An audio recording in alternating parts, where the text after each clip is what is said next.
and storm, I remain on. Through the fire and storm, I remain on. Trial by fire, trial by fire. It's the trial by fire. It's the trial through the fire and storm, I remain on. Welcome everyone to the Armchair Bookers podcast Payback Predictions episode. Lots of P's in there. I am your host, Joshua Joslin. It is great to be talking wrestling, and like I said, this mini episode is all about tonight's premium live event, Payback. Let's hop into my predictions, my feelings, my expectations, my wants, all about Payback. Anyway, okay. So the match card I'm going to read down is what has been made official. I'm not sure if the order is right, but I'm just going to go down the list here. We have the Undisputed WWE Tag Team Championship Steel City Street Fight between Kevin Owens and Sami Zayn. They are our undisputed champions, going up against the Judgment Day, Damian Priest, and Finn Balor. Lots of story in this match, and it is all about Judgment Day in that regard. We know who Kevin and Sami are. We know that they're the fighters, the bruisers. They'll take on anybody. They are the backstory in this match. They are the backstory even to the titles, which are the backstory to the Judgment Day members, Damian Priest and Finn Balor.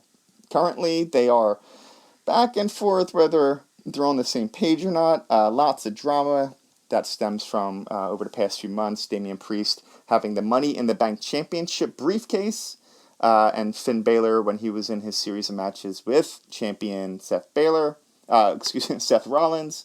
Damian Priest was back and forth with the briefcase. Is he going in? Is he not? Is he helping? Is he not? Created a lot of tension within the Judgment Day. This is their chance to show that they're on the same page. I don't think that we're going to see that exactly, but I do think they're going to win the belts. I do think that they're going to win the belts and give Judgment Day belts all across all bodies. With Dominic Mysterio, Rey Mysterio's son, Dominic Mysterio holding the North American NXT Championship, Rhea Ripley, of course, in the Women's Championship, and then Damian Priest and Finn would hold the Undisputed Tag Team Championships. I think that would be the best thing for stories across the board. Kevin and Sami can move on to a different tag team, a different story, develop who they are now away from the bloodline. They are over.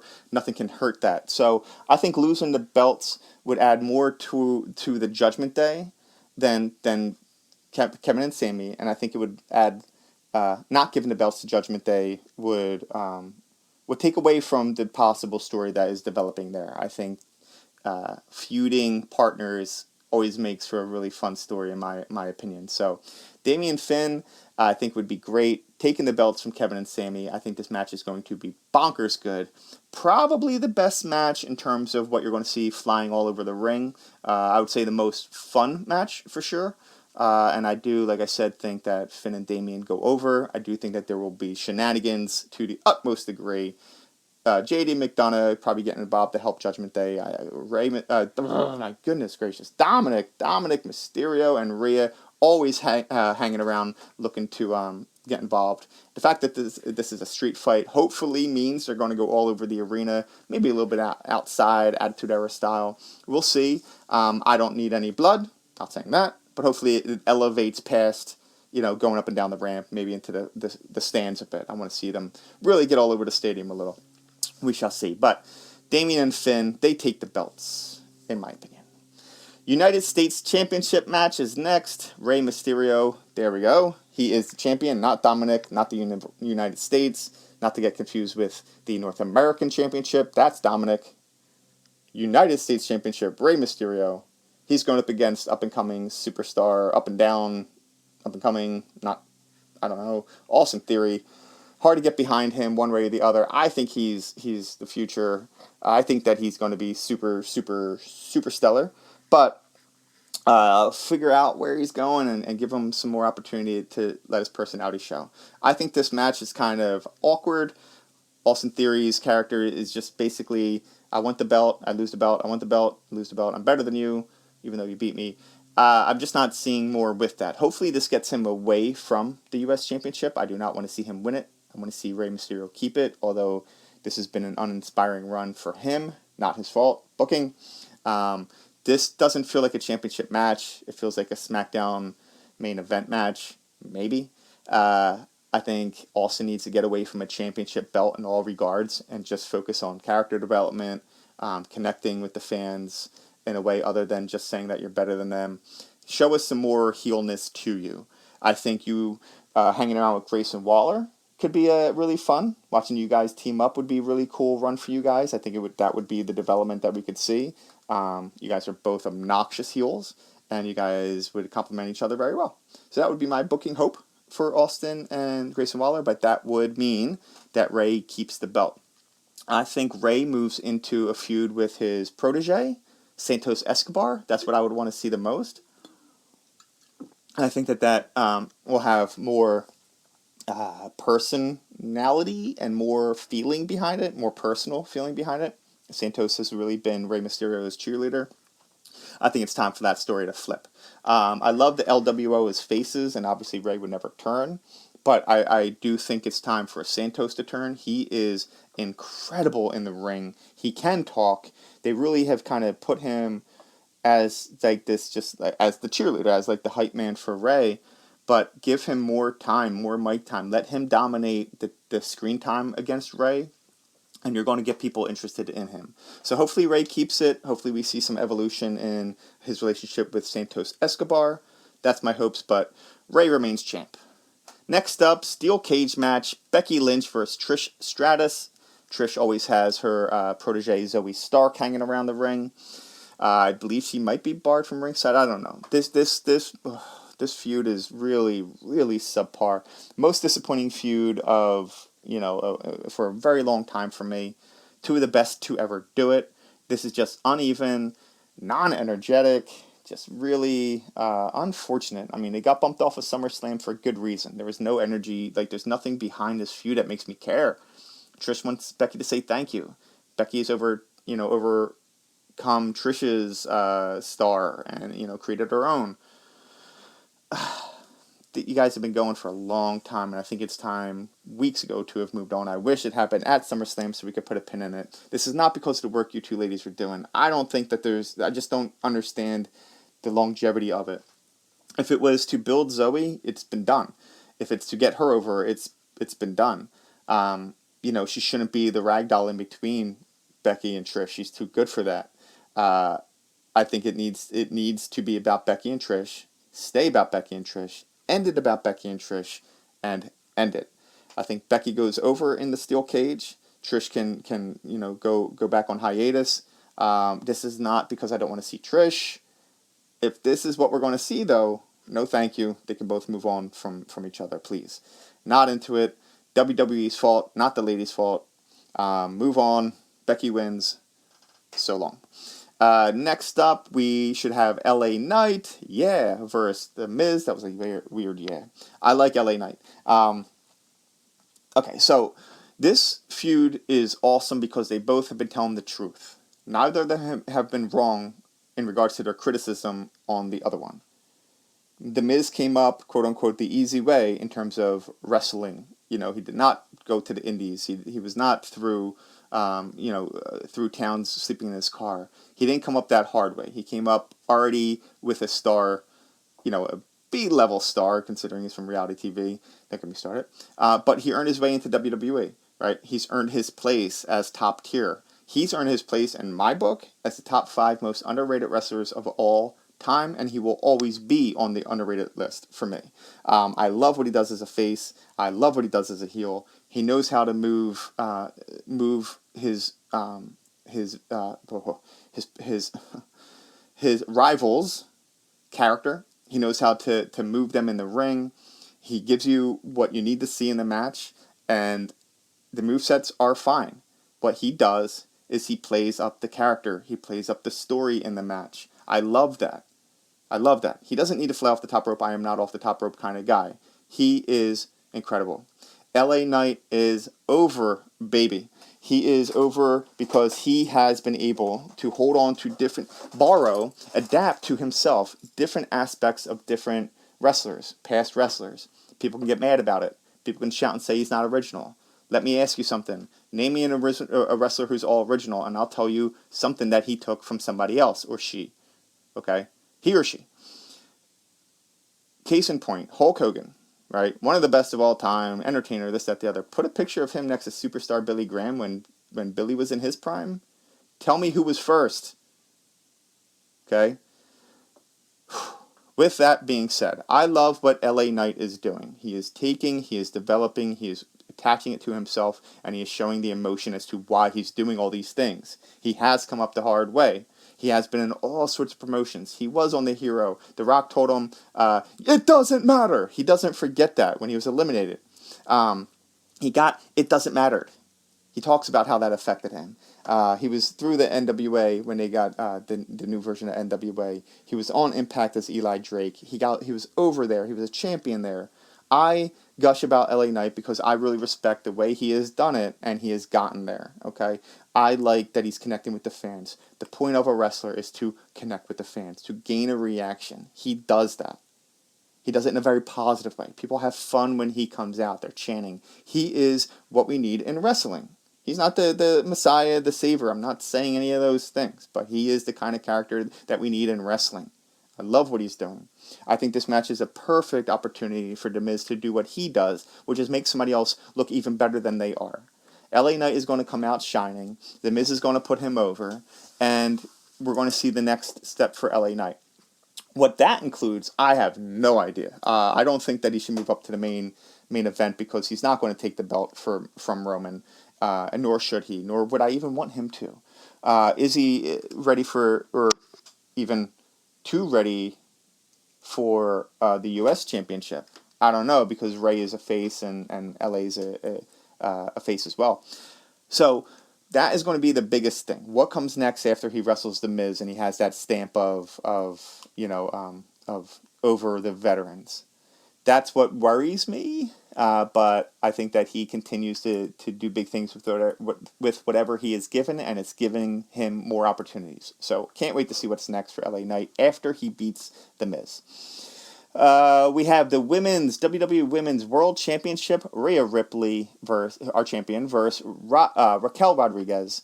This match is Ripley's. That's it. She's going to win. She should win. She should be the next. She should be the female Roman Reigns. Roman Reigns should be the male Rhea Ripley. I think what she's doing with the belt, her character, everything across the board is terrific. She's believable as a champion because she is believable as somebody who is tough. She is having fun with the sarcastic character. She is playing up the crowd. Her and Dominic have chemistry for days. Her and the whole Judgment Day. I just can't say enough about Rhea at this moment. She's doing huge things. I love her as a champion, and I think that she should keep this belt for the foreseeable future. Nobody is in line to take this belt from her. They're going to have to develop somebody. Nobody's even close. Not even close. So Ripley keeps this belt against Raquel. No offense, Raquel. I'm going to talk about you in just a second. Just want to say one more thing about Ripley. She's absolutely a stud. Moving over to Raquel Rodriguez, I love that they're giving you screen time. I love that they're giving you a big opportunity and a big match on a big-ish show. Raquel and Ripley went against each other in NXT. I strongly suggest you check any of their matches out there before or after Payback. But they have great chemistry. It's going to be strong women pummeling each other. They're going to be suplexes. They're going to be clotheslines. They're going to be forearm strikes. They're going to be kicks. These women are going to get at each other, and I'm very excited to see it. I want to see good offense. I don't think it would be a squash. But I don't want to see Ripley. She shouldn't be manhandled, right? Ripley should manhandle everybody. Even though Raquel is as physically amazing as she is, Ripley takes this and is definitive with it. Can't wait. The main event, we're looking at the WWE World Heavyweight Championship. Seth Rollins, our champion, versus Shinsuke Nakamura. Let me talk about it. Seth, I love you. I love that you were the first with the belt. I love that it will go down in history as a legit belt because of you. You gave it clout right off the bat. Shinsuke, take it. Take it, baby. I want Shinsuke to win this match very, very, very, very badly. I think it's time for him to take it. The only thing that pulls me on him having the belt is that the heel character that he now is displaying has not been fully developed. Most of the things we've seen have been him jumping Seth from the behind. The vignette that we had where he's training and talking about breaking Seth and sending him home broken. Love it. Oh, I love it. I know it's hard for Shinsuke to probably put that out live on a mic because of the language barrier, but I still would have wanted to see him do that. I want to see him say that directly to Seth instead of the attacks from behind. I think he's in Seth's head, and that's why now would have been the time to put them face to face. That's a drawback for me with this match. But it all signs point to them having a nice out for Seth to go heal up. He's mentioned in almost every pay-per-view that he's banged up, that his back is broken, I believe in 2 spots. We get it, man. You're the workhorse. We love what you're doing. You losing has nothing to do with anything with you. In terms of, nothing is going to happen. You're unburiable. And for storyline purposes, really, that's what we always want to make sure it makes sense for. It would make sense for Shinsuke to be able to do this. He's believable as a tough guy. Check his MMA record. He only had a few matches, but interviews about him, I've always said he could have dominated MMA if he chose to go that route. Legitimately strong, legitimately martial arts specialist. He can make all this look phenomenal. He can go New Japan style, hard style, and really get in there and pummel Seth's back. Really, take him down notch by notch. And then I would love to see a Kinshasa to a submission to a pass out. I want Seth to not give up. I don't want to see him pinned. I want to see him pass out. That'll give us, this is future booking here, that'll give us Seth an opportunity to leave for a bit. Shinsuke hold the belt to Royal Rumble. Guess who comes back at Royal Rumble or just before? We have Shinsuke, Seth, next chapter. We go from there. Whoever wins, I don't know. But that's where I'd like to see this story. Shinsuke can give a few of these younger faces that are trying to come up some time in the main event, right? Whether they're going to win or not, fine. We are okay with that because Shinsuke is going to put on a show with that younger talent. He's adaptable. I think that would be the best case for some of these the younger faces. There's way too many heels. There's not a lot of strong faces right now. Who would take down Roman besides Cody?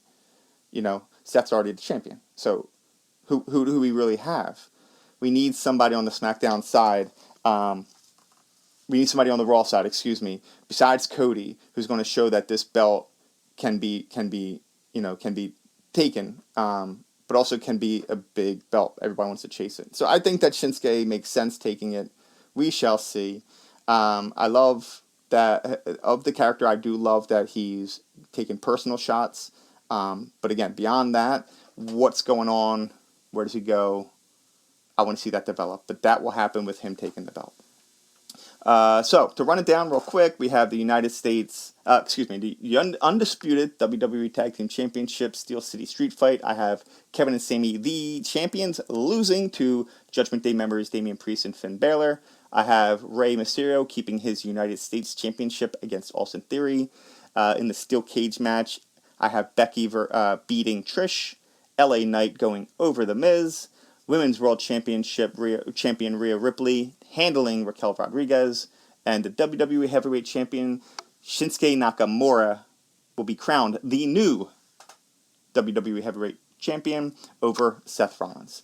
A few things in terms of what we're not seeing that I do think pulls this pay-per-view down a bit, unfortunately. No Bloodline. They did pop back up on Friday with Jimmy showing up, confronting John Cena. Get to him in a second. Obviously getting beat up by Cena. Solo getting involved. AJ Styles getting involved. So it's they're reintroducing it. They're bringing that back. But them not being on the pay-per-view does hurt it. Okay, that's the biggest story, and I'm excited to see the next evolution for that. John Cena hosting is very, very interesting to me. I think it's really exciting. There's so many young, talented wrestlers who would really shine standing across from John Cena, as long as he doesn't Austin Theory them. Do not put Austin Theory anywhere near John Cena. I never saw somebody be buried by winning. Anyway, Grayson Waller, I would love to see Grayson Waller step to John Cena, have a few words, good back and forth. I would love to see Gunther step over to John Cena and have something to say. But him hosting should add a cool layer, some cool viral moments, hopefully, some newsworthy moments. But I'm excited as a fan to see who he gets involved with. No Chad Gable versus Gunther. It's very disappointing as a fan. Hopefully, it's because they couldn't dedicate the time that it deserves to the match. If that's the case, fine. Let this main event next week. Where are we? Raw? SmackDown? Let them main event. And let them put on the show that they deserve to be able to put on in front of a premium live event audience. I cannot wait to see them go again. I don't want to see Gunther lose. But I'm worried about where it takes Gable. Triple H has been treating his character very, very well and getting him now like in the middle between comedic and serious. Able to strip the comedic to go up against somebody as serious as Gunther. Like, I'm not laughing, let's get to work. I love that. Chad Gable is a worker and hopefully can continue to move up and get big matches, big spotlights on him. He deserves it. And Gunther, of course, is just, he's a world heavyweight champion in the making. I love Gunther. Can't wait to see what comes next. I cannot wait to see that match. All right, so they are my feelings on the Payback pay-per-view later tonight. Let me get this episode finished up so we can all sit back and enjoy the show that's coming. I will drop my newest episode, which will be reactions to Payback and AEW. Drama. That's all coming later this week. But before I let you leave, do not forget, very quickly, newest episode will drop later this week. All previous episodes, content, interviews, old episodes, all sorts of things on the way are there and will be there. Armchair Bookers Podcast YouTube channel, our Facebook page, TikTok, Instagram, like, follow, subscribe, comment. Shout out to my producer, John Kiernan, who has big things coming, big announcements coming. We'll get to that hopefully later this week. He is my producer and the amazing artist behind my theme, Into the Fire, featuring Mont Easy, which you can find on iTunes. Thank you again, and with that being said, John, throw me into the fire that is wrestling podcasting. Enjoy Payback. Talk to you.